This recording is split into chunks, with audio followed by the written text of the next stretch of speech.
புரட்சி கலைஞர் கேப்டன் விஜயகாந்த் அவர்களின் இளைய கேப்டன் சண்முக பாண்டியர் நடிக்கும் படைத்தலைவன் இந்த படம் வர பொங்கலுக்கு ரிலீஸு அப்படின்னு சொல்லிட்டு ஒரு போஸ்டர் ஒன்று ரிலீஸ் ஆகிருக்கு. இப்போ ரீசெண்டாக படைத்தலைவன் படத்துலேருந்து ஒரு ட்ரெய்லர் ஒன்று ரிலீஸ் ஆகிருந்தது. இந்த ட்ரெய்லரில் சும்மா வேறு மாதிரியான ஒரு சம்பவமாக இருந்தது. அதுவும் அவருடைய அந்த முரட்டுத்தனமான ஆக்ஷன் சீக்வன்ஸி, அந்த யானைகளுக்கு எடுத்த காட்டுற அன்பு, இப்படி எல்லாமே ட்ரெய்லரில் பக்காவாக இருந்தது.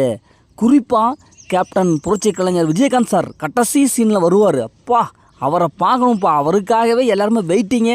அந்த அளவுக்கு ட்ரெய்லர் ஒரு ஹைப்பை ஏற்படுத்துச்சு. ட்ரெய்லரில் சொல்லிட்டாங்க கம்மிங் சூன் அப்படிங்கிற மாதிரி சொல்லியிருந்தாங்க.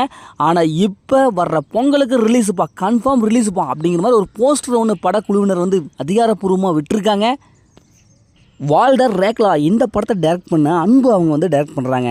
கண்டிப்பாக படத்தில் மிகப்பெரிய ஒரு சம்பவம் நமக்காக இருக்குது. கஸ்தூரி ராஜா, யாமினி சுந்தர், முனிஸ்கான் மற்றும் பலர் இந்த படத்தில் நடிச்சிருக்காங்க. இந்த படத்தோடைய பிஜிஎம் சொல்லணும்னா உங்களுக்கு தெரியும், இளையராஜா சார் வேறு மாதிரியான ஒரு சம்பவத்தை ஏற்படுத்திட்டு போயிட்டார். ஏற்கனவே இந்த படத்துலேருந்து ஒரு பாட்டு வெளியாகி இப்போவும் ஹைப்பில் இருந்துகிட்ருக்கு. ஒளிப்பதிவு சினிமோட்டோகிராஃபிக்கெலாம் சதீஷ்குமார் பண்ணுறாரு. ட்ரெய்லர்லேயே அவருடைய கைவண்ணத்தை பார்த்தோம். சும்மா காடும் சார்ந்த இடம், அந்த யானைகள், இப்படி எல்லாத்தையும் வளைச்சி அப்படியே செம்மையான ஒரு ஆங்கிள் கொடுத்துருக்காரு. கண்டிப்பாக ஹை குவாலிட்டியான ஒரு விஷுவல் எஃபெக்ட்டை கொடுத்துருக்காரு. ஸோ டெக்னிக்கல் டீம் பார்க்கும்போது ஓரளவுக்கு நல்லாவே ஸ்ட்ராங்காகவே இருக்குது.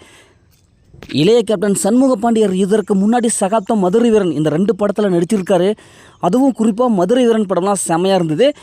அந்த படத்தோடவே இந்த படம் வேற மாதிரி ஒரு சம்பவமாக இருக்கும் அப்படின்னு சொல்லிட்டு எல்லாருமே ஒரு ஹைப்போடு இருக்காங்க. எல்லாத்தோட நம்மளுடைய புரட்சி கலைஞர் கேப்டன் விஜயகாந்த் சார் அவருடைய ஏஐ தொழில்நுட்பம் மூலம் வர வச்சுருக்காங்க. அதைத்தான் என் கடைசியாக கிளைமேக்ஸில் காமிச்சாங்க. அதற்காகத்தான் இவ்வளோ நாள் காத்துட்டு இருக்கோம் அப்படின்னு சொல்லிட்டு ஃபேன்ஸ் எல்லோரும் வெயிட்டிங்கில் இருக்காங்க.